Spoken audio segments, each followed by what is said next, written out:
Hi mga kamadi, naisipan nga namin i-DIY itong pinto namin dahil sobrang luma at dumi na din talaga niya. Kaya tara, samahan niyo ako paano namin pagandahin to. Sakto naman, may magbabantay sa anak ko kasi walang pasok naman yung asawa ko. Need kasi talaga bantayan dahil sobrang likot nga niya. At tumaon din naman na dumating itong wallpaper na nabili ko online. Ito yung nabili kong design dahil para talaga siyang kahoy. Nakikita ko nga sa mga reviews at para maaliwalas at hindi naman boring kung pipinturahan lang ulit ng puti yan. Nakita ko din na mura lang pala siya kada rolyo kaya dalawa agad ang binili ko. Maganda yung ganitong nakapackage kasi yung iba tubi-tubi o kaya naman gusot-gusot kaya pala madaming bumili sa store na yun. Impisan ko nga agad yan pagkadating namin galing sa lakad dahil nagkasakit nga yung unik-uiho namin. Pagkarating namin wala na pahinga-pahinga. Balita ko nga sa mga gantong wall stickers ay kailangan mahaba ang pasensya kung saan wala naman ako noon.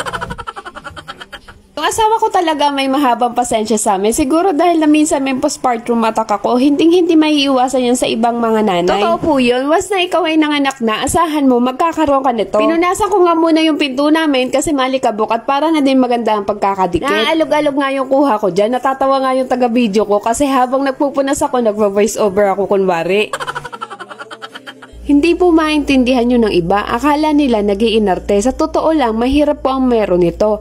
Lalo na kung bagong anak. Iba-iba po sa tagal yun. Yung iba nawawala agad. Yung iba naman ay talagang ilang taon na ganun pa din. Isa po sa dahilan ang paglalagas ng buhok. Lalo na kung ikaw ay stress. Kaya iwasan o wag po nating hayaan yung bagong anak o yung mga nakakaranas nito ay lalo natin silang i-stressin. Hindi po maganda sa physical at mental health kasi minsan o halos araw-araw bigla na lang sila nagagalit kahit maliit na bagay o kaya masyado emosyonal o maramdamin. But anyways, bumalik na nga tayo dito sa ginagawa ko at habang naglalagay nga ako dyan ng sticker ay may pa-sound trip nga kami para dyan. Para hindi ako mainip at humaba na din ang pasensya ko.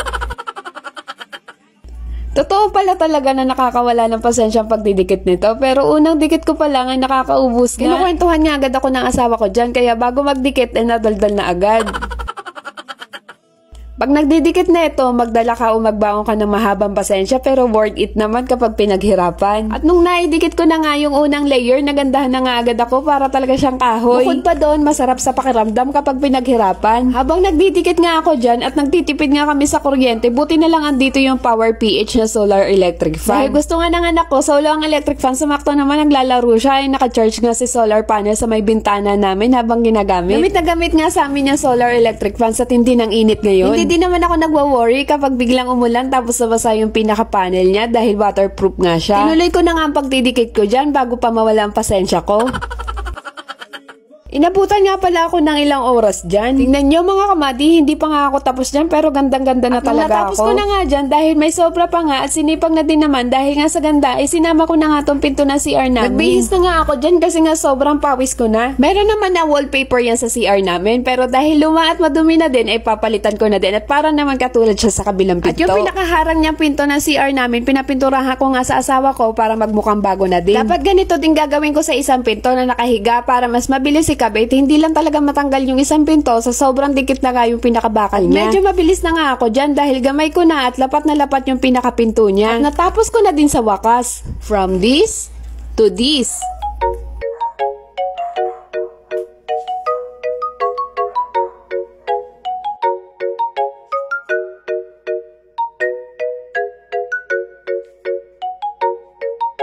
Mapapawaw ko talaga sa ganda dahil akala mo talaga ay tunay na kahoy kaya worth it yung presyo at lalo na sa pagod at pasensya sa pagkakabit na wall sticker. Ano pa hinihintay nyo? Check na sa yellow basket. Thank you for watching. Ingat ang lahat. Bye-bye!